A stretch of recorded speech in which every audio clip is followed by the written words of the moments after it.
저는 그 꿈속에서 자주 설교를 하는 꿈을 꿉니다. 설교에 대한 부담감이 늘 있어서 그런 것이겠죠. 원고의 내용을 잊어버리는 꿈을 꾸기도 하고, 설교를 하다가 갑자기 다른 이야기를 하는 그런 꿈을 꾸기도 하고, 또 어떤 때는 설교가 미처 준비되지 못한 상태에서 여기 설교단에 올라와서 설교를 하는 그런 꿈을 꾸기도 합니다. 만일 실제로 그런 일이 벌어진다면 드디어 올 것이 왔구나 하는 그런 생각을 하게 될 것 같습니다. 지난밤 저는 설교에 관한 또 다른 하나의 꿈을 꾸었습니다. 이번에는 설교 원고의 글이 보이지가 않는 겁니다. 노안이 온 것이죠. 원고의 글이 흐릿하게 보여가지고 당최 그 내용이 이해가 되지 않는 그런 상황이 온 것입니다. 대충 앞뒤 문맥으로 비슷한 단어를 유추하여서 설교를 이어가고 있었는데 그게 자꾸 몇 번씩 반복이 되는 겁니다. 그러다가 결국에 마지막 이 최종적인 결론 부분에 와서 중요한 메시지를 전달해야 되는데 그 부분에서 전달하고 싶은 그 중요한 문장, 그 단어가 전혀 보이지가 않는 겁니다. 그래서 이건 안 된다, 꼭 말해줘야 된다 하고 원고를 들고 제가 그것을 읽어야겠다라고 생각을 하고 들었는데도 전혀 제 눈에 그 글이 들어오지가 않는 겁니다. 너무 끔찍하고 소름이 돋아서 잠에서 그렇게 깨버렸습니다. 당황스러운 경험이죠. 아마도 오늘 본문의 이야기를 하나님께서 더 깊이 묵상하고 몰입하라고 그런 일을 보여주신 건 아닌가. 보지 못한다는 것이 가지는 그 깊은 의미에 대해서, 그 숨막힘에 대해서 네가 한번 생각해 보아야 하는 것은 아닌가 하는 점에서 주님께서 그런 꿈을 꾸게 하신 건 아닌가, 그렇게 또 생각을 해보았습니다. 오늘 본문은 9장 1절부터 시작되는 내용입니다. 예수님께서 길 가실 때에 태어나면서부터 보지 못하는 사람을 보신 것으로 이야기가 시작됩니다. 보지 못하는 것에 대한 이야기인 것이죠. 이 이야기는 바로 앞선 요한복음 8장의 내용에서부터 이어지는 그런 맥락 속에 있습니다. 중요한 의미가 8장 가운데 숨어 있는데 유대인과 예수님이 논쟁하는 장면이 있습니다. 그들이 예수님이 누구신지 또 무슨 목적을 가지고 이 땅에 오셨는지를 이해하지 못하고 있어서 못 보고 있더라 하는 이야기를 예수님께서 하고 계시고, 그것이 오늘 본문과 이어지고 있는 것이죠. 요한복음 8장 32절에 보면 진리를 알지니 진리가 너희를 자유케 하리라 하신 말씀을 예수님께서 주십니다. 진리 대신 예수님을 보여주신 것이죠.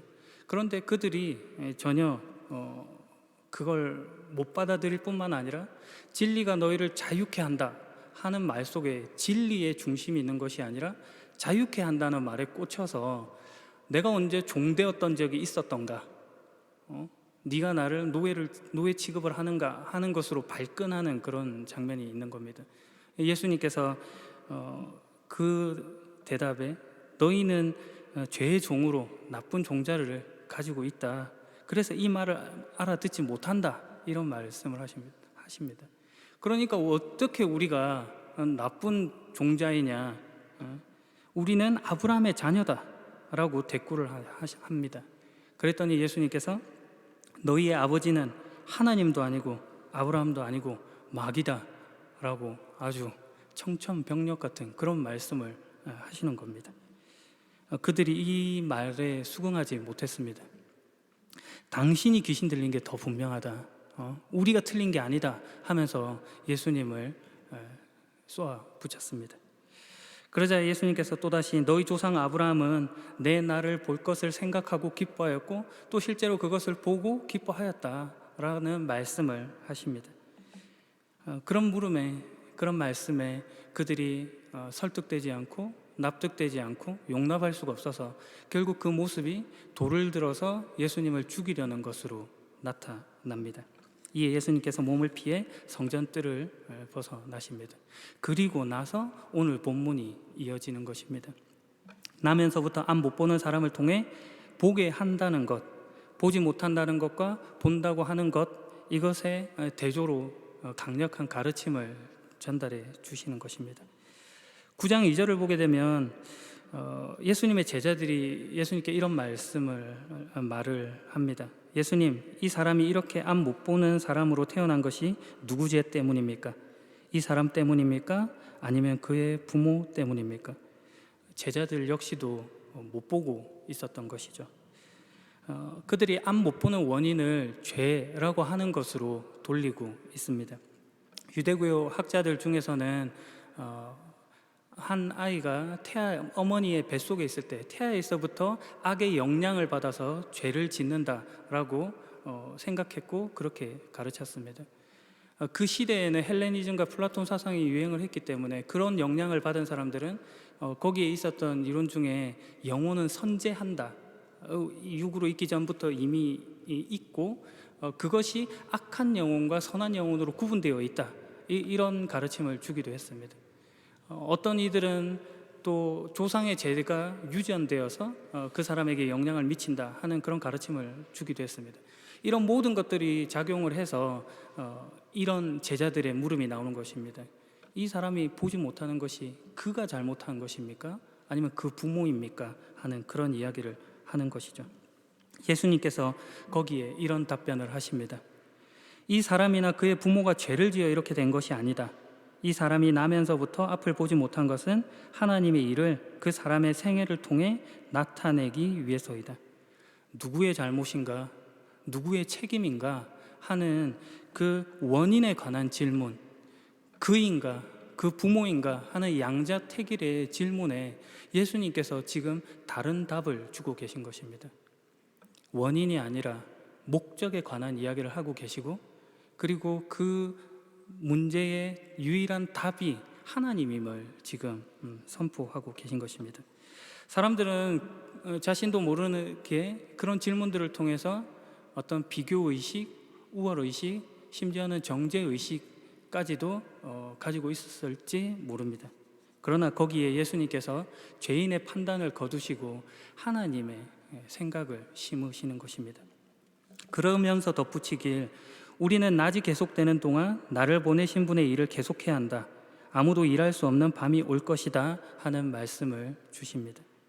우리는 아직 밤에 있는 자가 아닙니다. 일할 수 있는 낮에 있는 자입니다. 이것을 지금 주님께서 말씀하고 계신 것이죠. 미래로 나아가고 있고 충실한 현재로 부름받고 있는 것입니다.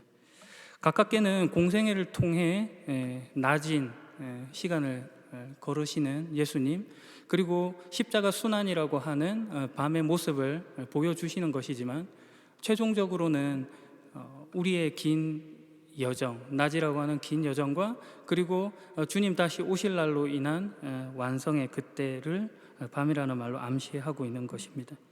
그러니 신자는 분명한 종착역이 있고 그곳을 향하여 가고 있는 존재임을 알아야 합니다.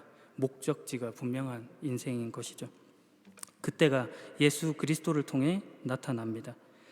사람들은 늘 어떤 원인을 찾고 있지만 예수님께서는 지금 목적에 관해서 이야기를 하고 계십니다. 그 목적이 하나님과 묶여 있는 것입니다. 내가 세상에 있는 동안 나는 세상의 빛이다. 낮과 밤을 구분하는 기준으로 빛, 그것이 예수라고 하는 분으로 설명되고 있고, 낮을 밤으로, 밤을 낮으로 변혁시킬 수 있는 힘을 가지신 분으로 예수가 소개됩니다. 사람들이 이걸 몰라봤습니다. 도통 무슨 말인지 모르는 것이죠. 그러니 예수님께서 직접적인 그들이 알아먹는 방식으로 보지 못하는 자들을 보게 하는 이 기적을 보이시는 것입니다. 단순히 치유 사건이 아닌 것이죠. 오늘 본문의 사건이 그런 의미를 가집니다. 이 말씀을 하신 후 예수님께서 땅에 침을 뱉어 그것으로 진흙을 만드십니다. 그리고 진흙을 앞을 보지 못하는 사람의 눈에 바르십시오. 성경에는 오늘 본문 외에도 보지 못하는 자를 고치는 장면에 대해 소개하는 구절들이 있습니다. 마태복음 9장에 있고 마가복음 8장에도 있죠. 마태복음 9장에 보면 그 소경을 고치는 방식이 예수님께서 손을 그 사람 눈에 대시고 만지시면서 기도 고치시는 것을 보게 됩니다. 마가복음 8장에는 눈에다가 직접 침을 뱉으시고 2번 안수하시면서 고쳐 주십니다. 오늘 본문에는 땅에다가 이제 침을 뱉어서 진흙을 이기시고 눈에다 바르시고 고치시는 것이죠. 이런 다양한 방법들은 성경이 다양하게 제시하는 것은 이런 방법이 중요한 것이 아니라 그것을 만들어내는 이가 더 중요하다라고 하는 가르침을 주는 것입니다. 용하다고 하는 어떤 방법의 문제가 아니라 누가 하니까 용하게 되더라라고 하는 문제를 지금 알려주는 것이죠. 예수님께서 그 사람에게 말씀하셨습니다. 실로암 샘에 가서 씻어라. 실로암은 번역하면 보냄을 받았다라는 뜻입니다. 물이 보내지듯 그가 보냄을 받는 것입니다. 참고로 실로암을 무슨 이 개구리밥 불의 옥잠이 떠 있는 연못 정도로 생각하실 수도 있는데 그렇지는 않습니다. 유다 왕 히스기야가 아수르의 사네립에 대항해서 저기 예루살렘 성 밖에 있는 기온샘의 물을 내부로 끌어들이는 그런 토목 공사를 해서 만든 물 저장고입니다. 전쟁이 없던 시절에는 정결 예식을 위한 정결 욕조로 사용되었던 것입니다. 절기 때 그런 정결 예식을 행했던 것을 감안하면 얼마나 많은 인파가 모였고, 그러면 그 실로암이라는 그 물 저장고의 규모를 짐작해 볼 수도 있는 것이죠. 정결 예식과 관련하여서 오늘 본문을 본다고 하고 예수님께서 실로암으로 가라라고 하셨던 의미를 생각해 본다면 아마도 나음을 받은 이후 가까운 성전에 가서 감사를 돌려드려라 하는 그런 말씀일지도 모르겠습니다. 하나님으로부터 은혜를 받고 감사를 가진 자가 마땅히 하나님을 경배하고 찬양하고 예배 드려야 함을 알 수 있는 대목이기도 합니다. 그 사람은 실로암 샘으로 가서 씻었고 앞을 보게 되었습니다. 원문을 보게 되면 예수님께서 가라고 하셨고, 그리고 그가 즉각적으로 순종했고, 그리고 다시 보게 되는 것이 다이나믹하게 전개되고 있습니다. 한 사람이 자신의 운명, 태어날 때부터 가지고 있었던 그냥 이제는 자신의 운명이라고 수긍함에 받아들였을 그 문제가 예수님의 보내심 속에 완전한 변화를 맞이하고 있는 것입니다. 그가 다시 보게 되었습니다. 그가 다시 보게 된 것에 대한 사람들의 반응은 참 다양하게 나타났습니다. 그 사람의 이웃이나 전에 이 사람이 구걸하던 것을 본 사람들은 그가 맞다 아니다 하는 것으로 논쟁이 붙었습니다. 예수님을 만난 자의 변화가 이렇게 크게 보여지는 것이죠. 그들은 물었습니다. 도대체 당신은 어떻게 눈을 뜨게 되었습니까? 사람들의 관심사가 얼마나 많이 어떻게에 집중하고 있는지를 알 수 있는 대목이죠. 그러나 다시 보게 된 자는 말합니다.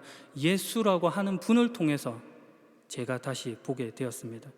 본 자와 보지 못한 자의 대조가 이렇게 나타나는 것이죠. 어떻게와 누구의 문제. 사람들은 이제 그 관심을 예수라는 분이 어디에 있는가에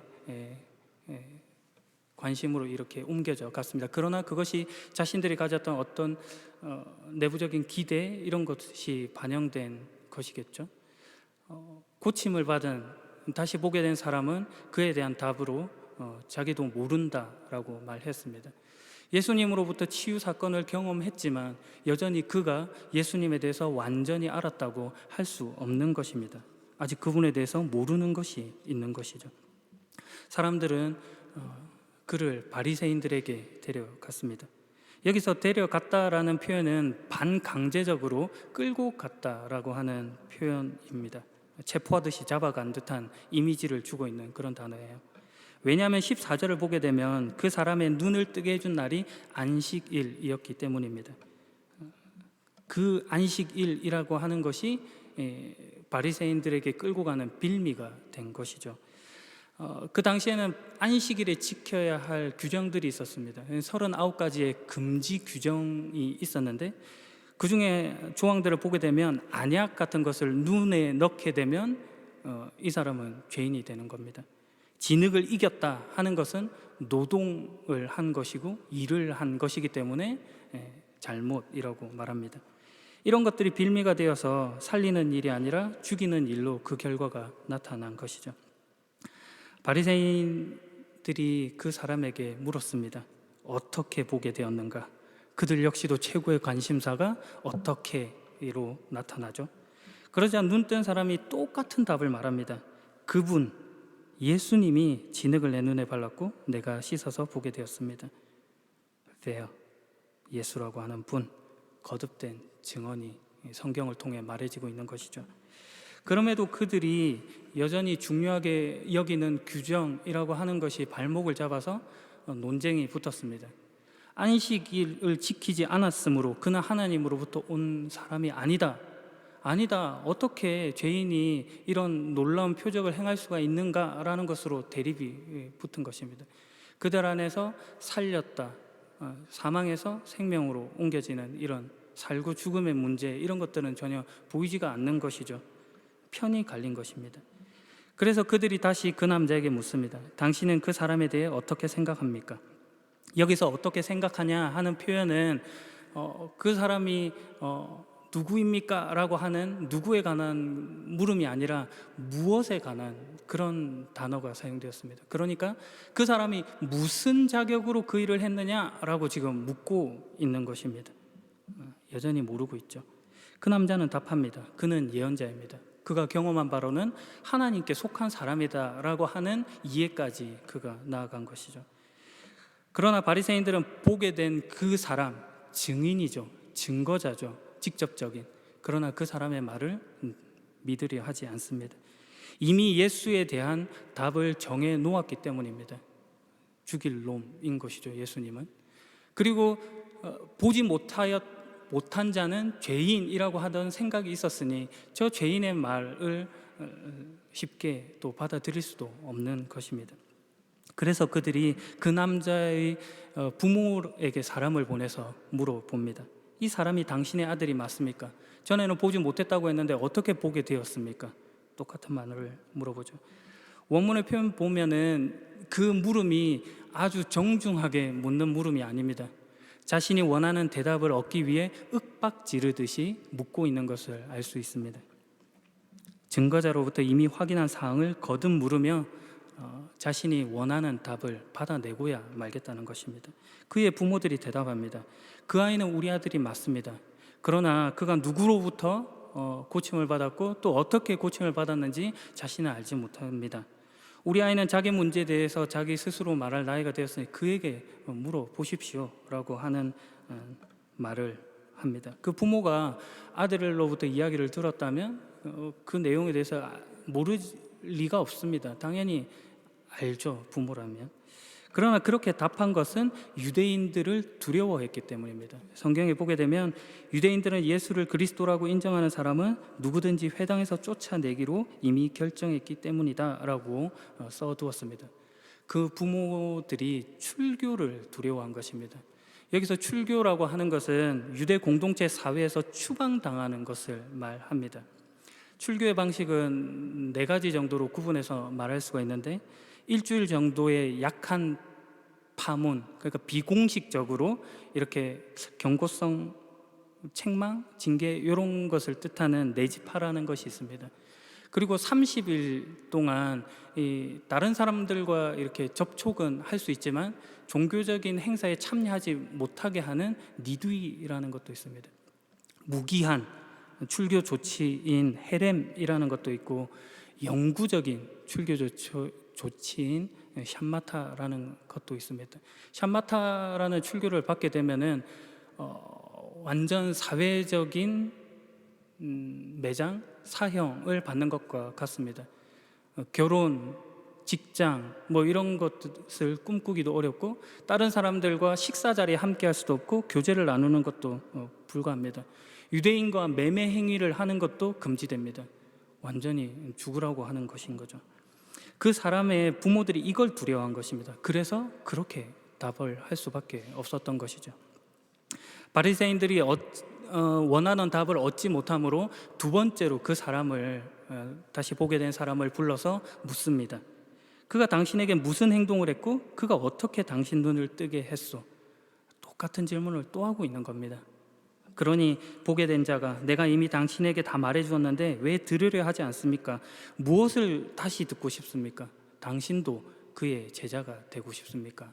이런 말을 합니다. 그러자 바리새인들이 막 분을 내는 것이죠. 그 사람에게 욕을 하며 말했습니다. 당신은 그의 제자일지 모르지만 우리는 모세의 제자들이요. 어디서 많이 들어본 대답 아닙니까? 요한복음 8장에서 짧게 언급했지만 유대인들과 예수님의 대답 속에서 이런 말이 있었습니다. 우리의 아버지는 아브라함입니다. 아브라함의 자녀다. 우리는 모세의 제자다. 그들이 지금 혈통, 율법이라고 하는 것을 앞세우고 있는 것입니다. 거기에 오늘 본문이 다른 말을 하고 있는 것이죠. 은혜라고 하는 것을 지금 설명하는 그런 본문인 겁니다. 바리새인들은 이렇게 자신들의 생각을 주장하며 그 사람을 쫓아냈습니다. 당신은 날 때부터 죄가 가득한 사람인데 우리를 가르치려 하는가? 노골적으로 드러나죠. 정죄의식과 비교의식, 우월의식이 가득한 그들의 말입니다. 여기서 쫓아냈다 할 때 단어를 보면 폭력이 가미된 그런 행동입니다. 그러니까 아마도 성전 경비대를 동원해서 그 사람을 끌고 나간 것으로 보여집니다. 그 소식을 예수님께서 들으셨고 그 쫓겨난 자, 소외된 자, 그리고 더 알아야 할 것이 있는 자에게 찾아가십니다. 예수님께서 찾아오시는 겁니다. 너는 인자를 믿느냐? 선생님, 인자가 누구인지 말씀해 주십시오. 제가 그분을 믿겠습니다. 너는 이미 그분을 보았다. 지금 너와 함께 이야기하고 있는 사람이 바로 그 사람이다. 주님, 제가 믿습니다. 그가 모르고 있던 것을 이제 밝히 알려주시는 것입니다. 여기서 요한복음 9장의 핵심 키워드라고 하는 게 핵심 단어 같은 게 등장하는데 바로 너는 이미 그분을 보았다는 것입니다. 상황 종료를 나타내는 그런 단어입니다. 모든 것이 끝났다. 메시아가 나타났다. 보여졌다. 알려주었다. 알려졌다. 이런 말씀을 하고 있는 것입니다. 그런데 사람들이 뒷북을 치고 있더라는 겁니다. 주님께서 이미 오셨고 보여주셨습니다. 오셔서 기준이 되어주신 거죠. 나는 심판하러 이 세상에 왔다. 보지 못하는 사람들은 보게 하고 보는 사람들은 보지 못하게 하기 위해서이다. 그가 이 땅 가운데 오심으로 자연스럽게 나뉘는 겁니다. 유일한 심판자요 구원자로 주님이 와 계십니다. 그런데 사람들이 다른 말을 하는 것이죠. 우리도 앞을 보지 못한다는 말이요? 그들이 영적인 소경이라는 사실을 인정하고 싶지 않은 겁니다. 너희가 앞을 보지 못하는 사람들이라면 죄가 없겠지만 지금 너희가 우리는 본다고 말하니 너희 죄가 아직 있다. 네가 아는 것 같고 네 스스로의 힘으로 구원할 수 있다고 그렇게 자만하겠지만 그것이 틀렸다라고 하는 답을 주고 계신 것이죠. 은혜가 아니면 안 된다는 것입니다. 은혜가 아니면 안 된다는 것은 1차적으로 그 은혜가 아니면 이것이 구원인지 아닌지조차도 구분할 수 없는, 볼 수 없는 존재다라고 하는 것을 말해주는 것입니다. 구원을 위해서 무엇이 필요한지조차도 모르는 존재다. 그것이 은혜라는 말 속에 숨어 있습니다. 태어날 때부터 앞을 보지 못하던 자, 오늘 본문에서 그 자를 통해서 말씀하고 싶은 바가 이것입니다. 본다는 것이 무엇인지에 대한 감각조차 없는 우리입니다. 그러니 우리에게 답이 있을 수가 없는 것이죠. 구원은 예수님 밖에 할 수 없습니다. 전적으로 하나님의 방법으로만 구원하시고 결정하시는 방법입니다. 이 일을 위해 예수님께서 우리 가운데 찾아오셨습니다. 세상의 빛으로 와 계신 것입니다. 가난한 자에게 복음을 전파하며 포로된 자들에게 자유를 선포하고 못 보던 자들에게 다시 보게 함을, 그리고 억눌린 자들에게 해방을 선포하러 예수님께서 와 계신 것입니다. 오셨습니다. 이 성경 말씀이 오늘 이 말씀을 듣는 사이에 이루어졌습니다. 우리가 이것을 이미 보았습니다. 마지막 이야기로 설교를 마무리하려고 합니다. 오늘 본문에 보면은 이 앞 못 보던 사람이 예수님을 이해하는 방식의 변화를 예수님을 부르는 호칭으로 알 수 있습니다. 11절에 보면 예수라고 하는 분이라고 그가 말하는 것을 알 수 있습니다. 뭐라고 하는 사람, 자기는 모르는 거죠. 다른 사람이 알려줘서 그냥 아는 정도의 인물로 예수를 이해합니다. 그러나 17절에 예언자라고 말하죠. 그가 경험한 바는 있어서 하나님께서 보내신 어떤 놀라운 자 정도로 이해를 하고 있는 것입니다. 그러나 그가 아직 완전하게 알지 못하여 이후에 예수님을 만났으나 36절에 선생님이라는 말로 말합니다. 존경의 대상이 되는 일반적인 사람을 통칭하는 그런 표현입니다.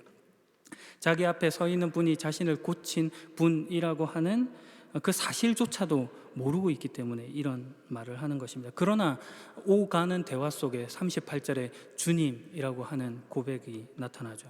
예수님께서 이걸 받아내십니다. 신적 경의가 담긴 그런 표현입니다. 자신의 인생 속에 예수라는 분을 주인으로 모시겠다라고 하는 고백을 하는 것입니다. 이 고백을 예수님께서 찾아오셔서 받아내십니다. 그리고 그 앞 못 보던 자는 예수님의 발 앞에 무릎을 꿇었습니다. 오늘 우리가 보여야 할 태도입니다. 주님의 은혜 앞에 변화된 우리의 당연한 모습입니다. 오늘도 우리를 찾아오셔서 은혜의 해를 선포하시는 주님 앞에 겸손히 나아가시는 복된 여러분에게 주님의 이름으로 축복합니다. 기도하겠습니다. 세상의 빛으로 오신 주님, 보지 못하던 우리를 주님의 은혜로 보게 하셔서 우리가 지금 이 자리에 있습니다. 주님 없이는 볼 수 없습니다. 주님만이 우리의 빛이시고 기준이시고 주님만이 우리의 구원이십니다. 주님으로 인해 낮은 때를 살아 우리를 보내신 분의 일을 계속해 나가겠습니다. 증명할 것 없는 어둠에 악해지지 않고 빛으로, 소금으로, 선으로, 생명으로 나아가겠습니다. 주님께로, 주님으로 나아가겠습니다. 오늘도 우리를 보게 하시는 예수 그리스도의 이름으로 기도합니다. 아멘.